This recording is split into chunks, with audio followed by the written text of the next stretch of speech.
আসসালামু আলাইকুম আপুরা ভাইয়ারা, আপনারা কেমন আছেন? ভালো আছেন? অনেক দিন পর ভয়েস দিতেছি। সময় হয় না ছেলে মেয়েকে নিয়ে। আসলে এই যে এইসব ইউটিউব বলেন, ফেসবুক বলেন, টিকটক বলেন, এসবগুলা আমাদের মতো ব্যস্ত মাদের জন্য না।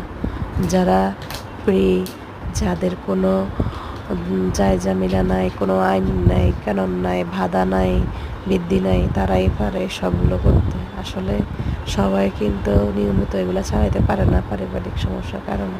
যাই হোক, অনেকদিন পরে আসলাম ভয়েস দিতে।